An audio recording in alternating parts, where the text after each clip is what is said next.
Good morning and welcome to the show, and thanks for waking up with us today. Today we're waking up with two special veterans here that have a very special charity to help other veterans out. We've got, I almost said David Super, Tony Super, because David was an old friend of mine, Yes, sir. and Stephanie Cantrell, who does not look like a granny at all, but, but you may remember that you may recognize the name. Stephanie Cantrell from Granny Cantrell's. And welcome to the show. Thanks for coming on the show. Thank you. Thank you for having us. Now, Stephanie, this is a charity event called, what is it called? Dog Fest Walk and Roll. Yes. To benefit Canine Companions for Independence. And their Wounded Veteran Initiative. And the Wounded Veteran Initiative. Now, Yes. tell me a little bit about this charity. Canine Companions for Independence is the largest and oldest service dog organization of its kind. They've been around for 40 years, and they've been training dogs for adults and children for many years.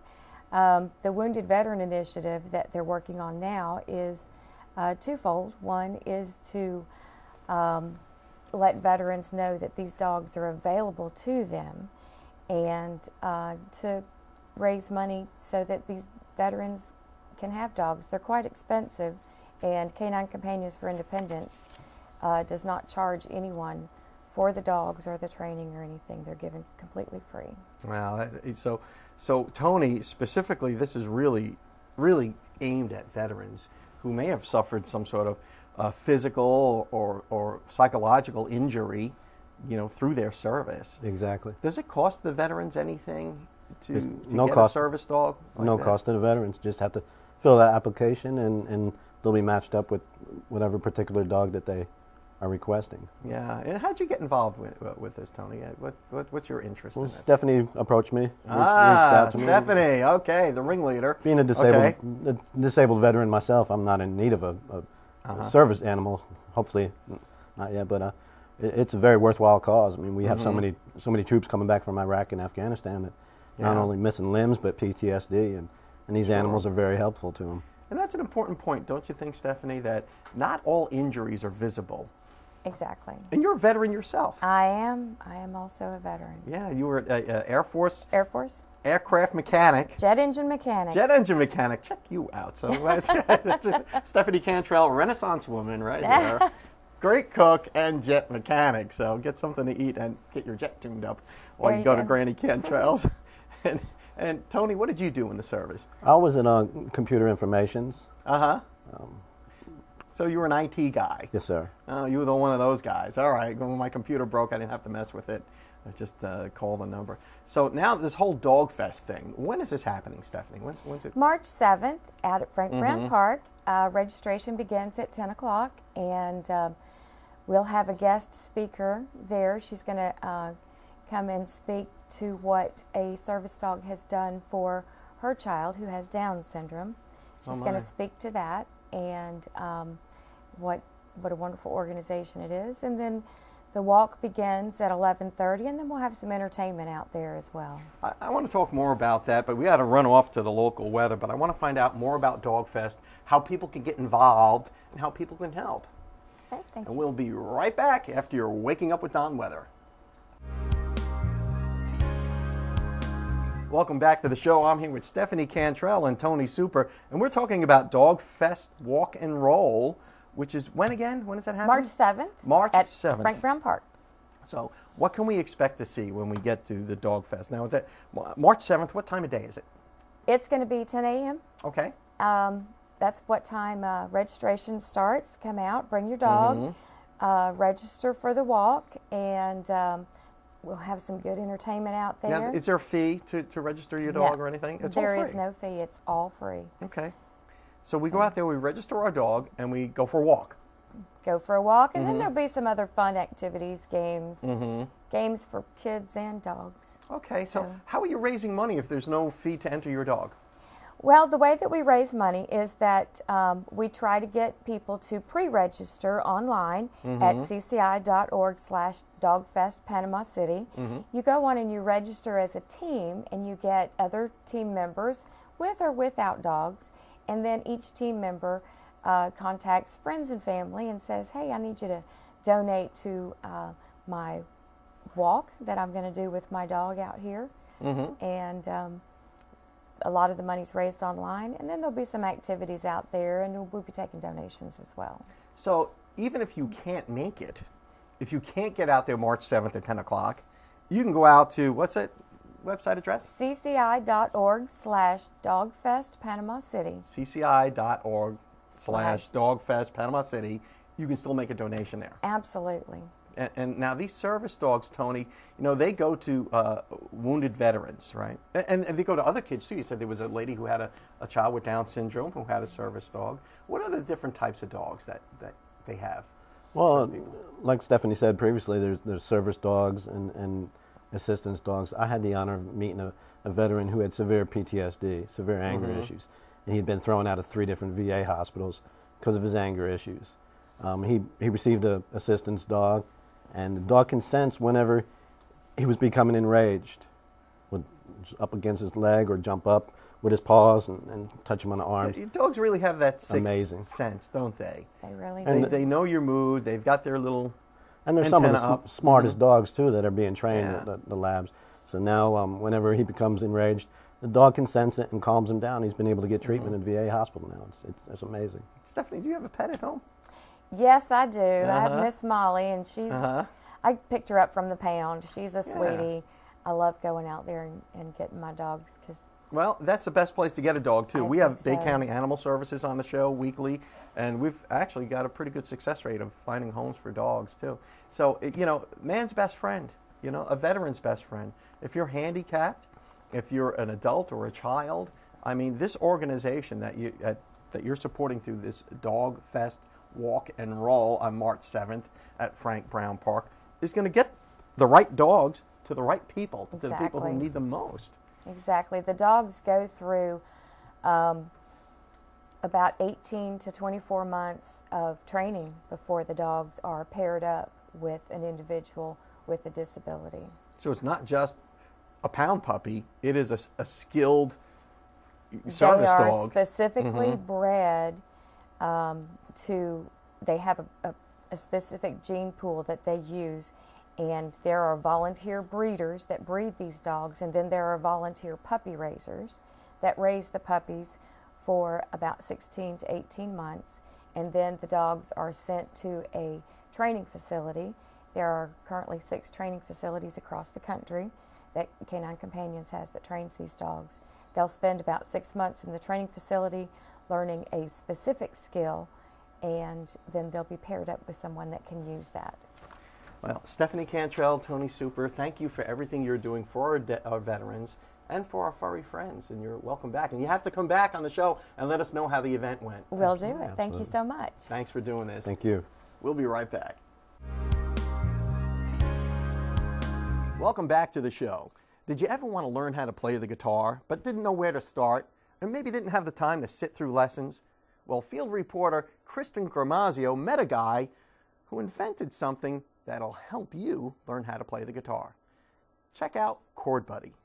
Thanks, Don. So today I am here with a good friend of mine, Travis Perry, which you might actually recognize from the TV show Shark Tank on ABC. How you doing today, Travis? I am doing wonderful. How are you doing? I am very good. So we wanted to bring him on to show you the Chord Buddy, and I'm sure a lot of you are interested in what is this device on the guitar. Well, it is a magical device, and literally with the press of one button, it plays a perfect chord. Amazing. Yeah, Amazing. yeah. So with one finger, you can literally go. You can play Sweet Home Alabama with one finger. Can you believe that? One finger, you can play Sweet Home Alabama. Yeah. And that's great. It is wonderful because, you don't have to worry about your chords, work on your strumming, focus here. Mm-hmm. But the magic lies in is when you learn your strumming, look what you do. You start removing it. Now you are really playing the first chord. See the Sweet Home Alabama that this button was making for you, now you're really making it.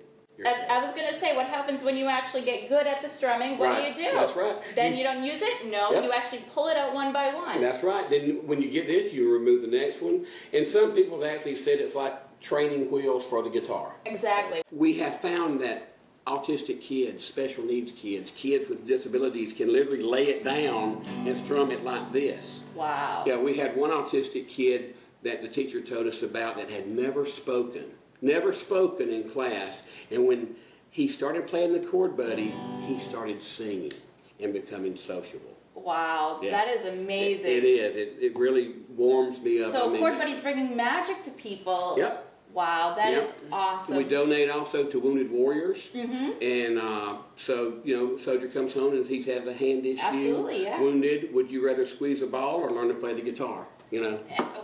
It's therapy in itself. That's right. That is amazing. So I'm sure, like myself, a lot of you out there have always wanted to learn how to play the guitar, just never had the patience or thought it was possible. Now with Travis's invention, the Chord Buddy, it's all possible. Now, how did you come about creating this? Oh, Lord, I was a guitar teacher when I was 18, many moons ago, and I told the guy that owned the music store, I said, I need to quit. And he said, why? And I said, because I stink as a teacher. I'm horrible.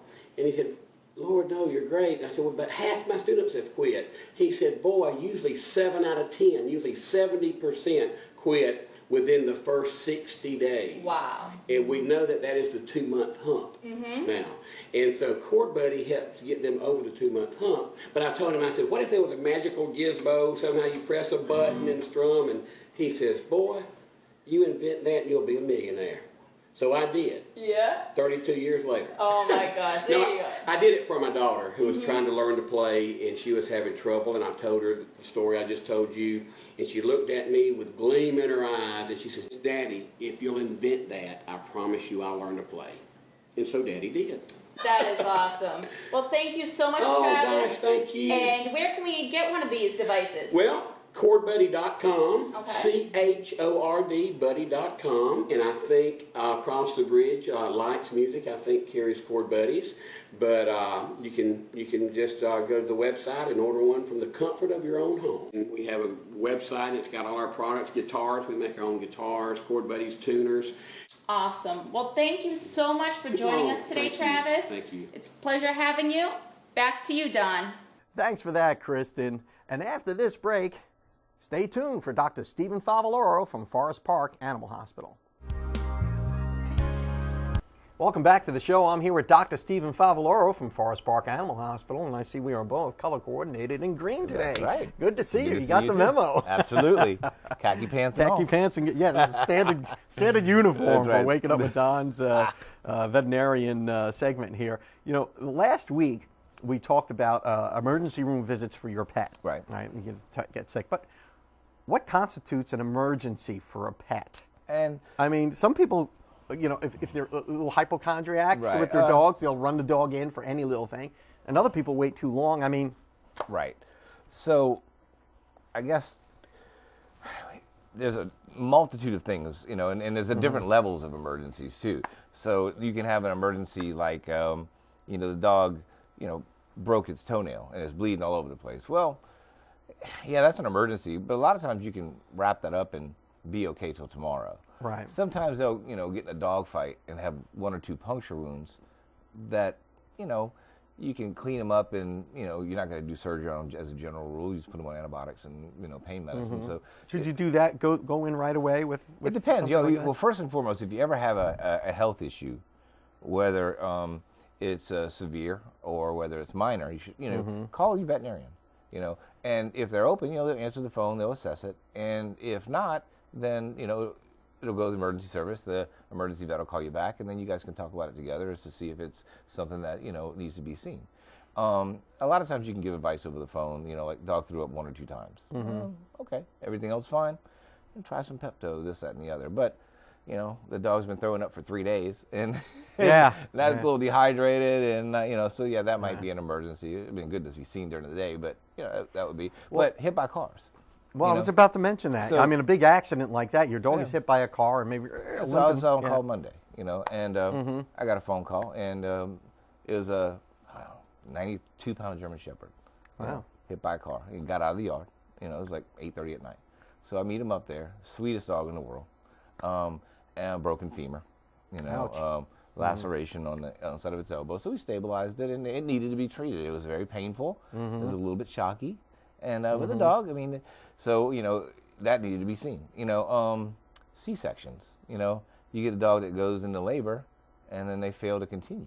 Right. Well, you know, at the very least, you want to get that puppy out so the mom doesn't die, but you also want to try to save the puppies, too. So that's something that if it happens at 8, 10 o'clock, you can't wait till the next day. Right. You know, seizures, you know, congestive heart failure, where the dog decompensates. Decompensates? You know. So say you have a heart murmur, you know, and it's teetering on the edge, and eventually you build up enough pulmonary hypertension that fluid starts building up in the chest, the heart function is not that great, and next thing you know, there's so much fluid in the lungs that they can't get good oxygen blood exchange. Oh, jeez. Yeah. So if your dog's having trouble breathing, labored breathing or whatever, So bleedings are usually a problem, you know. I mean, significant bleedings. Breathing's always a problem. Breathing. Eyes are very unforgiving. I usually tell most people, and I certainly tell my my staff, if anybody calls with an eye issue, have it seen. It may be minor, but if it's not, the eye is very unforgiving, and it can go to heck in a handbasket very quickly. And if you lose it, I mean, then you only got one left. Yeah. You know. So whether it's an injury or an infection or something, Usually it's trauma, you know, or glaucoma. A lot of times eyeballs will pop out during fights, you know. So, I mean, usually what I tell people is, like, if you have a child, and this dog was your child, which most people consider it, would you bring your child to the emergency room? If you would, then your dog needs to be seen. And then sometimes people don't recognize an emergency. They don't think it's that bad. What if my dog tangles with a wild animal, like a raccoon or something like that? Yeah, so that's not so much an immediate health issue, emergency, but, you know, that's where the health department will come in, because if it's like a raccoon and, you know, you can't get it, then you also have to worry about rabies. You know? Right. So bloat's another big issue. You know, that's one of those surgical emergencies. So foreign bodies. So the fish hook. You know, sometimes, you know, depending on, the dogs don't tolerate that well overnight. Yeah, no one would, I suppose. So the good rule of thumb is, if you would bring your child to the emergency room for an issue, correct, apply that same standard to your pets. Absolutely. Dr. Stephen Favaloro from Forest Park Animal Hospital, thanks for that great advice. Thank you, sir. We'll be right back. Welcome back to the show. I'm here with my friend Damon McMillan from Bay County Animal Services, and his friend Bo. This Damon, welcome back to the show. I appreciate it. It's good to be back. Yeah, and Bo here has the biggest head I've ever seen on a dog. He definitely does, and that's that bulldog in him. Yeah, bulldog. Yeah. Bulldog. Right? Bulldog. Bulldog. Okay. I'm getting English lessons. Bulldog. Yeah. So he's bulldog, and he's hound mix. You can see the hound in him, and he's just got beautiful colors to him too. He's got a beautiful coat, and he's a friendly, happy dog. How old a guy is he? He's probably about 1.5 to 2 years old. Okay, yeah. And what's his story now? Well, he was brought in as a stray. One of our customers found him running, I think, in Youngstown. Oh, no kidding. Running down the road, and they picked him up, brought him on in to us. Oh, and he looks pretty well kept. He looks pretty healthy and well fed. And he's leash trained and kennel trained. So so he might have been someone's dog that got away. Exactly. Or he could be just a dog that someone abandoned. Who knows? You never know. But like all the dogs out there at Bay County Animal Services, he's neutered. Yeah, or he's spayed. neutered. Got his microchip, rabies shot. He's up to date with all of his shots that keep him from getting sick while he's in the shelter. A bunch of these dogs, they end up getting kennel cough. Yes, I've heard of that. And when they get that, it just sounds like they're hacking their lungs up. Yeah. So we go ahead and treat them to prevent that. It's all right. So he's had all of his shots. He's a healthy guy, and all he needs is a home. Yeah, exactly. He's a love. I mean, as you can tell, he looks like he wants to be a lap dog or something. Oh, yeah. But you're a little too big for that, Bo. Before the show, he thought he'd jump in my lap. So. Yeah. Now, if we wanted to adopt Bo, if somebody's watching this and says, "I want that dog," what do we need to do? You can either come into the shelter, or you can call our number at 767-3333. You can walk in and bring your dog up there and see how they interact. We're not quite sure how he does with other animals, but as you can tell, he's great with people. Yeah, he's just a lovable dog, and he's kind of relaxed too. He just likes being around people. He's in the spotlight today, so he 767-3333. Correct. That's 767-3333. If you want to adopt Bo, Or if you know who Bo's owner is, give him a call and have him come out to Bay County Animal Services and adopt them. And please remember, always spay and neuter your pets. We'll see you next time.